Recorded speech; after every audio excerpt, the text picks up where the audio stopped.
It was a moment in time that almost ended it all for the human race. The ultimate game of brinksmanship. This is the story of the Cuban Missile Crisis. 1962, Cuba. The Soviet Union has been welcomed with open arms by the Fidel Castro regime. Seen as a guarantor of Cuban independence from the United States, the Cuban-Soviet alliance is vital for Castro and a strategic coup for the Soviet Union. With Miami only 80 miles away, Cuba gives the Soviets air bases and naval facilities from which to do something no foreign power has been able to do in over 150 years, threaten the American homeland. But Nikita Khrushchev, premier of the Soviet Union, has not taken full advantage of the strategic importance offered by Cuba. Much to Castro's chagrin, Khrushchev knows two things. First, the Soviet Navy is unlikely to be able to support Soviet forces so far from their own shores if facing down the American Navy. And second, the presence of large Soviet military forces 80 miles from the US would be an extreme provocation that's unlikely to remain unanswered. This is why it comes as such a surprise to many senior Soviet leaders when Khrushchev approves a plan to station nuclear weapons in Cuba. If military forces would be a provocation, this is tantamount to a declaration of war. The plan must be carried out in complete secrecy. Khrushchev's goal is to set up several dozen nuclear-capable missiles on Cuba and then reveal their existence to American President John F. Kennedy. He'll use the presence of the missiles as leverage to gain several concessions from the U.S. in return, chiefly the removal of American nuclear missiles in Turkey and possibly even the evacuation of West Berlin by NATO forces. If Khrushchev can catch Kennedy by surprise, Kennedy will have no choice but to agree to the demands or face down the threat of nuclear missiles capable of reaching Washington in 10 minutes or less.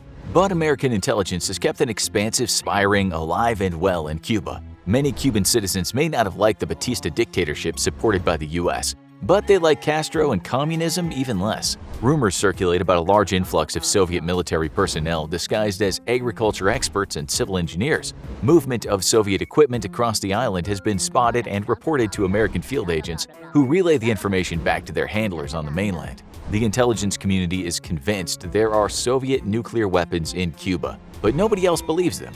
They must gather evidence. On October 14, 1962, a U-2 spy plane is piloted by Major Richard Heiser and takes off from an airfield in Florida and heads for Cuba. Flying at extreme heights, the plane is difficult to target with ground-based weapons, and Cuban radar operators aren't as alert as they should be. The plane takes thousands of photographs of suspected Soviet military sites on the island before returning home. The film roll, over 3 miles in length, is rushed to be analyzed by intelligence specialists. The specialists have been cooperating with experts in Soviet nuclear missile sites, and with their knowledge confirm the presence of several sites on Cuba which look exactly like known nuclear sites in the USSR. The greatest existential threat the United States has ever faced has just been confirmed. As the news is rushed to President Kennedy, the Soviets continue their work. They cover their launchers with camouflage netting during the day and work strictly at night to avoid detection.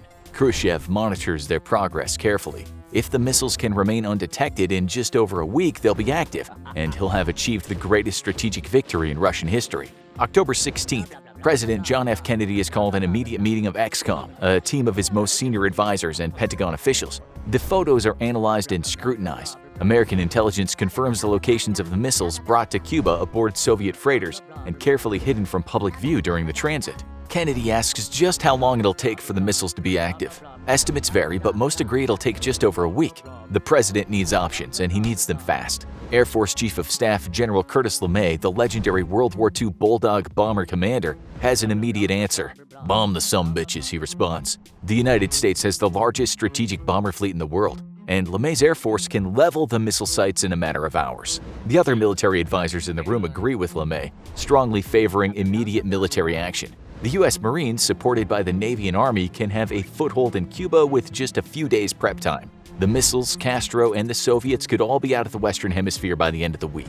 Kennedy's non-military advisors are horrified, and Kennedy shares their objections. A military strike would kill thousands of Soviet personnel and risk escalating the conflict. Khrushchev would be likely to take retaliatory action in Germany, particularly against West Berlin, where 15,000 NATO forces are surrounded by over 100,000 Eastern Bloc forces. The heated argument lasts for hours, and finally Kennedy is given 3 options: an air attack and possible invasion of Cuba, diplomacy with Castro and Khrushchev, or a naval quarantine of the island. Kennedy immediately takes to the quarantine idea, though is careful to phrase it as a quarantine and not a blockade that would technically be considered an act of war. However, Kennedy needs more time to prepare the U.S. Navy and to consider how to execute the quarantine. Soviet ships frequently travel to the island nation, and he needs to mull the decision over. He knows the Soviets may call his bluff, and American seamen may be forced to fire on Soviet ships with unknown repercussions. To the rest of the world, the American government seems to be pursuing business as usual. Soviet intelligence is confident that the U.S. still doesn't know about the missiles. Congressional elections are coming up shortly, and Kennedy goes on the campaign trail for fellow Democrats, acting as if everything is perfectly fine. Behind the scenes, though, the U.S. military is preparing for conflict. America's silent service, its fleet of submarines, begin a hunt for Soviet ballistic missile subs and then shadow them. In the case of war, they'll be sunk before having a chance to fire. American journalists, however, are beginning to grow suspicious. Leaks from within the White House have led to rumors of imminent military action against Cuba. The rumors, completely unsubstantiated, then begin to hint at the presence of nuclear weapons on the island. A Washington correspondent spots a dinner meeting of senior military leadership and Cuban policy experts and presses for answers, but the men refuse to answer. One major editorial finally has enough evidence to go to press with a bombshell story about Soviet weapons in Cuba, and President Kennedy himself personally asks the editor of the paper to not publish the story. The editor agrees, giving Kennedy more time to prepare his response. Kennedy leaves the campaign trail in order to meet with senior advisors, and at a daily press briefing, reporters demand to know if rumors that the president returned to Washington to discuss a military matter of great significance are true. The White House press secretary assures the reporters that the president was simply suffering from a worsening cold. The Soviets, however, are growing suspicious that their weapons have been made by the Americans. Their fears are confirmed when, on the morning of October 22nd, the White House press secretary announces that the president will address all Americans on a matter of vital national importance that very evening. As the sun sets across America, President John F. Kennedy addresses the United States and the world over television and radio. The president confirms the presence of Soviet nuclear weapons on Cuba, as well as the assembling of Soviet strategic bombers and the creation of support airfields. He lambasts the Soviet Union for lying about the defensive nature of the military buildup on the island. Kennedy then announces a naval quarantine of the island, stating that any ships discovered to be carrying weapons will be turned back, and the quarantine will be strictly enforced. He also makes it clear that any nuclear weapons launched against any target in the Western Hemisphere will be considered an act of war against the United States itself. Thousands of miles away, Khrushchev and his cabinet pay close attention to Kennedy's speech. Khrushchev is actually greatly relieved. He had expected and had been preparing for military action. However, Kennedy's quarantine is a clear signal that he's willing to negotiate. That night, Khrushchev sends his own signal to Washington by attending the opera where an American performer is currently headlining. He meets with the American, and together they discuss peace. But the fate of the world may be out of the hands of the two men whose militaries are preparing to go to war against each other, and in the hands of those very soldiers. Back in the U.S., the American Navy is steaming into position around Cuba and closing the cordon. With 20 ships already on their way from the Soviet Union, tensions are sky high. Standing orders are to issue radio warnings to turn back. If any ship refuses, a single warning shot across the bow will be fired. If the ship still refuses to turn back, American ships are authorized to fire in order to disable the ship.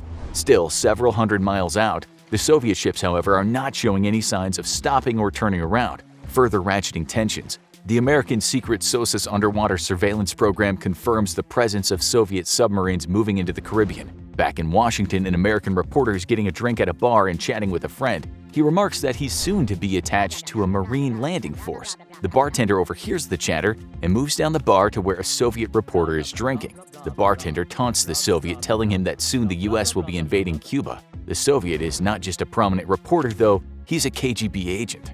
The next day, the Soviet ambassador meets with the American reporter and over dinner attempts to pump him for information about a possible invasion of Cuba. The reporter simply warns the ambassador not to underestimate the resolve of the U.S. October 25th, the Eastern Caribbean. Soviet freighters full of arms are approaching the quarantine zone. They've ignored all warnings to turn back. American ships sound battle stations, but at the last minute, the ships suddenly change course and sail back for Europe.